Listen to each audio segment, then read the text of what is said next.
Now, let's describe the triple constraint, the fundamental relationship between the project's scope, schedule, and budget. The triple constraint is the most important concept in project management, and your most important job is to keep it balanced. Think of it as the project manager's triangular steering wheel.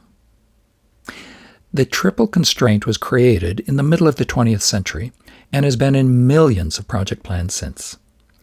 It communicates three very important essential ideas. First, figure out the bottom of the triangle, the scope of your project, first.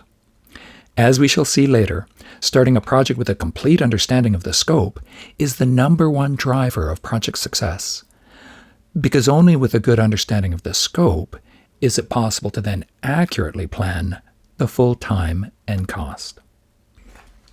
The second message, in one of the most famous project management sayings, is that just like changing a side of a triangle, a change in any one of these three constraints will cause a change in one or both of the others. This might seem obvious and like a physical law of nature, but it's absolutely not understood by people without project experience. They really believe that the triangle is somehow elastic, and you can add scope or reduce the schedule and cost without affecting the other constraints.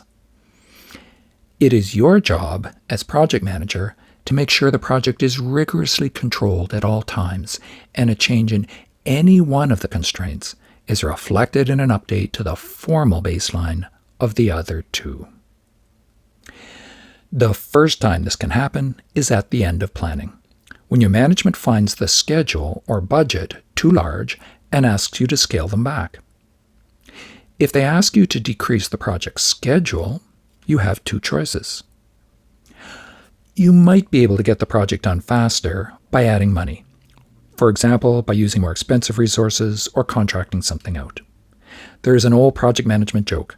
Extending schedule costs more money, and decreasing schedule costs more money. Your other option is to reduce scope to get the effort done faster. On the other hand, if management asks you to decrease the budget, you also have two choices. Rarely, you'll be able to get it done cheaper by doing it over a longer period of time, by using less expensive resources during downtimes. The vast majority of the time, you will have to decrease the scope by moving some work out of the project, maybe to be done in a future project or phase, in order to reduce the cost.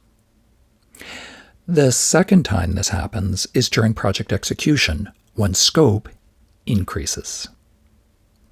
As we shall see in the discussion of scope creep in the monitoring and control chapter, new work can never be absorbed and actually causes several times more schedule and cost than if it had already been included in the baseline plan. One of your most important duties as project manager is simply to T3, tell the truth, especially about the additional schedule and budget required whenever scope increases.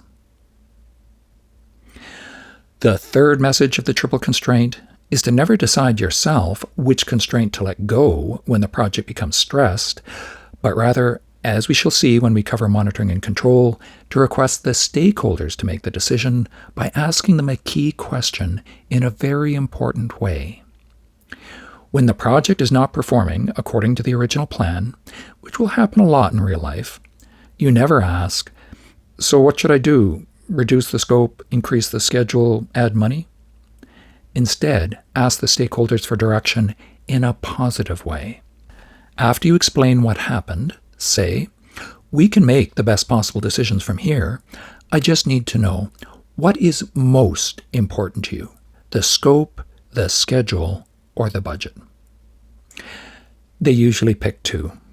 But then you know what to do. Preserve those two as best you can, and let the other constraint go as little as possible. This is one of the biggest secrets in project management.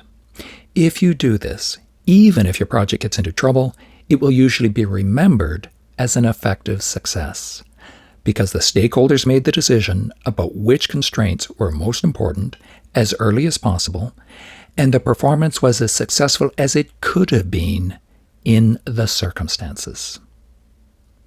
That's realistic project management. That's your job as project manager. The fourth element of the triple constraint, risk, is just a shock absorber, some extra time and cost that you can use to keep the triangle from breaking, as we shall see in the risk sections. The arrows show how the constraints interrelate. Most fundamentally, scope drives time and cost, and time drives cost and brand new risks.